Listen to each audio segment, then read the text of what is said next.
అందరికీ నమస్కారం. హిందూ లైబ్రరీకి స్వాగతం. వరలక్ష్మి వ్రతం చేసుకునే ముందు మన ఇంటిని, మన పూజ గదిని ఎలా సిద్ధం చేసుకోవాలి, పూజకు ముందు మనం చేసుకోవాల్సిన ఏర్పాట్లు ఏమిటి, ఇవన్నీ కూడా ఈ వీడియోలో వివరంగా చెప్తాను. ఇవన్నీ సిద్ధం చేసుకుంటే కనుక మనం పూజ చేసుకునేటప్పుడు దేనికోసం వెతుక్కోక్కర్లేకుండా ప్రశాంతంగా చేసుకోవచ్చు. నా ఛానల్ ఎవరైనా ఫస్ట్ టైం చూసినట్లయితే సబ్స్క్రైబ్ చేసుకుని బెల్ ఐకాన్ ట్యాప్ చేసుకోండి. లక్ష్మీదేవి మన ఇంటికి రావడానికి ముందుగా కావాల్సింది శుభ్రత. మనం ముందే ఇల్లంతా శుభ్రం చేసి పెట్టుకుని రాత్రి కూడా అన్నీ శుభ్రం చేసి పడుకున్నప్పటికీ కూడా ఉదయం లేవగానే తప్పకుండా ఇల్లంతా కూడా ఊడ్చుకోవాలి. దేవుడి గది ఒకటే కాకుండా మొత్తం ఇల్లు అంతా కూడా ఊడ్చుకోండి.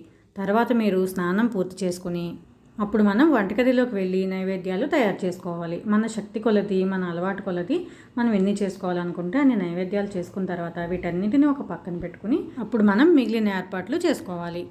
ఇక్కడ గుమ్మాలకి తోరణాలు అయితే ముందు రోజే మనం కట్టి ఉంచుకోవచ్చు. ఉదయాన్నే ఇంటి ముందు కూడా శుభ్రం చేసుకుని తప్పకుండా ముగ్గు వేసుకోవాలి. మన నుదుటికి బొట్టు ఎంత అవసరమో గుమ్మం ముందు ముగ్గు కూడా అంతే అవసరం. అలాగే గడపకు కూడా పసుపు రాసుకుని బియ్యపిండితో కుంకుమతో బొట్లు పెట్టుకోవాలి. ఇలా ఇంటిని సిద్ధం చేసుకున్న తర్వాత మనల్ని కూడా మనం సిద్ధం చేసుకోవాలి పూజకి. కాళ్లకు ఇలా పసుపు రాసుకోవాలి. ఎక్కడ పొడి లేకుండా ఇలా పసుపు రాసుకుంటే పాదాలు ఎంత నిండుగా ఉంటాయో కదా. అలాగే ఇలా మనం పసుపు రాసుకునేటప్పుడు పాదాన్ని నేలపైన కాకుండా ఏదైనా వస్త్రం పైన కానీ పీట పైన కానీ పెట్టి రాసుకోవాలట. ఇలా రాసుకున్న తర్వాత కొద్దిగా సున్నం కానీ వంట సోడా కానీ తీసుకుని దానిలో పసుపు వేసి కొద్దిగా వాటర్ పోసి కలుపుకోవాలి. దీన్ని మనం పారాణిలా పెట్టుకోవాలి. ఇంతకు ముందు రోజుల్లో అయితే సున్నాన్ని వాడేవారు. ఇప్పుడు మనకి అందరికీ సున్నం అందుబాటులో ఉండదు కాబట్టి ఇలా వంట సోడాని వాడుకోవచ్చు. ఇది కొద్దిసేపటికి మంచి ఎరుపు కలర్ వస్తుందన్నమాట. దీన్ని మనం ఇలా పాదానికి చుట్టూ పారాయణలా పెట్టుకోవాలి. ఇది తడి మీద తెలియట్లేదు కానీ ఆరిన తర్వాత మంచి ఎరుపు రంగులోకి వచ్చింది. అలాగే తప్పకుండా తలలో పూలు అనేవి పెట్టుకోవాలి. కనీసం ఒక్కటైనా ఉండేలా చూసుకోవాలి. తర్వాత చేతులు కడుక్కుని ఇలా నుదుటిన పాపిట్లో కూడా కుంకుమ పెట్టుకోవాలి. మెడలో నల్లపూసలు కూడా తప్పకుండా వేసుకోండి. చేతికి మట్టి గాజులు కూడా తప్పకుండా ఉండేలా చూసుకోండి. ఇలా ముందు ఇంటిని సిద్ధం చేసుకుని మనం సిద్ధమయ్యి అప్పుడు పూజ కోసం ఆ ప్రదేశాన్ని అంతటినీ కూడా ఇలా తడిబట్టతో తుడుచుకోవాలి.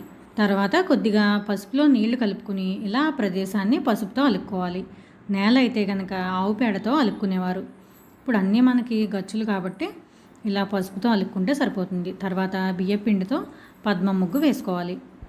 దీనిపైన పీటను వేసుకుని ఈ పీటకు కూడా ఎక్కడ ఖాళీ లేకుండా పసుపు రాసుకోవాలి. ఇప్పుడు దీనిపైన కూడా బియ్యపిండితో ముగ్గులు పెట్టుకుని పసుపు కుంకుమలతో అలంకరించుకోవాలి. ఇలా పీట సిద్ధమైన తర్వాత మనం కలసాన్ని సిద్ధం చేసుకోవాలి. ఒక గిన్నెలో బియ్యం పోసుకుని మనం కలసానికి పెట్టబోయే చెంబు తీసుకుని దానికి శుభ్రంగా పసుపు రాసి బొట్లు పెట్టుకోవాలి. దాన్ని బియ్యం పైన పెట్టుకుని ఆ చెంబులో నీళ్లు పోసుకోవాలి. ఈ నీటిలో కొద్దిగా గంధం, అక్షతలు, పుష్పం వేసుకున్న తర్వాత దీనిపైన ఒక మామిడి కొమ్మను ఉంచాలి.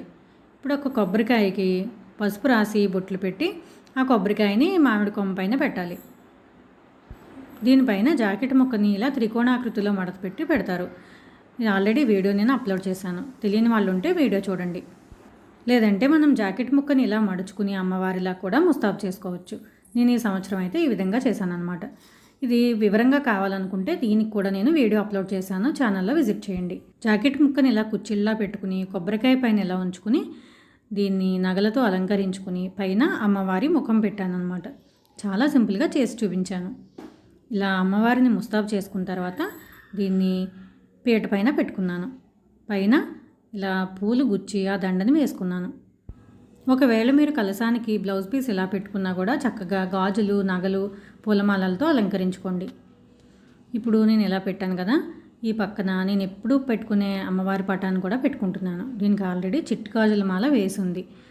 అలాగే నా దగ్గర ఉన్న ఆభరణాలు కూడా అమ్మవారికి అలంకరిస్తున్నాను. అలాగే మల్లెపూలతో గుచ్చుకున్న మాల కూడా అమ్మవారికి వేస్తున్నాను. అమ్మవారికి తెల్లని పూలు, సువాసనాభరితమైన పూలు అంటే ఇష్టం. ఇప్పుడు మనం అమ్మవారికి సమర్పించాలనుకున్న కొత్త చీర, బ్లౌజ్ పీసు, గాజులు, ఏవైనా కొత్త ఆభరణాలు ఉంటే అవన్నీ కూడా అమ్మవారికి ఒక పక్కన ఉంచుకోవాలి. ఇప్పుడు నైవేద్యాలన్నీ కూడా ఇలా చిన్న చిన్న బౌల్స్లోకి తీసుకుని పానకంతో సహా అమ్మవారి ఎదురుగా పెట్టుకోవాలి. పెట్టుకుని వీటిపైన ఒక అరిటాకు మూత వేసుకోవాలి. మనం నైవేద్యం సమర్పించేటప్పుడు దీన్ని తీసుకోవచ్చు. దీపారాధనకి కుందులో నెయ్యి వేసుకుని నేను ఒక కుందులో తామర ఒత్తు వేసుకుంటున్నాను. దీన్ని తామర నారతో తయారు చేస్తారు. అమ్మవారికి ఇష్టం. ఇప్పుడు ఒక పసుపు గణపతిని చేసుకునేలా తమలపాకులో ఉంచి ఆ తమలపాకుని పళ్ళెంలో బియ్యం పోసి దానిలో పెట్టుకోవాలి. ఈ పళ్ళాన్ని కూడా మనం ఈ పీట మీద పెట్టుకుంటున్నాం. మీ దగ్గర రూపు ఉంటే కనుక 5 పేటల పసుపు దారానికి ఇలా కట్టుకుని అమ్మవారి మెడలో వేసుకోవాలి.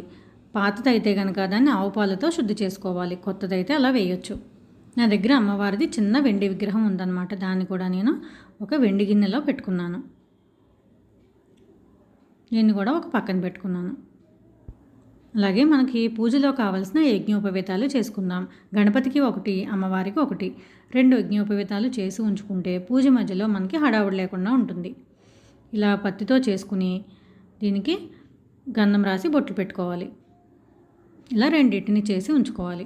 అలాగే తెల్లటి దారంతో తోరం తయారు చేసుకుని దానికి పసుపు రాసి ఇలా 9 ముడులతో తోరాన్ని సిద్ధం చేసుకోవాలి. ఈ తోరం ఎలా తయారు చేసుకోవాలి, ముడులు ఎలా వేసుకోవాలి, ఇదంతా వివరంగా తెలియాలంటే నేను ఇంతకు ముందే అప్లోడ్ చేసిన వీడియోని విజిట్ చేయండి. ఇలా మనం ఇవన్నీ సిద్ధం చేసి పెట్టుకుంటే పూజ అనేది అస్సలు కదలక్కర్ లేకుండా ప్రశాంతంగా పూర్తి చేసుకోవచ్చు. ఇలా అన్నీ సిద్ధం చేసుకున్న తర్వాత నేను పూజ ఎలా చేశాను అన్నది మంత్రాలతో సహా, కథతో సహా నెక్స్ట్ వీడియోలో అప్లోడ్ చేస్తాను. మీరు ఆ వీడియో పెట్టుకుని పూజ అంతా ప్రశాంతంగా చేసుకునేలా ఉంటుందన్నమాట. అది తప్పకుండా వీడియో కూడా చూడండి. సర్వే జనా సుఖినో భవంతు.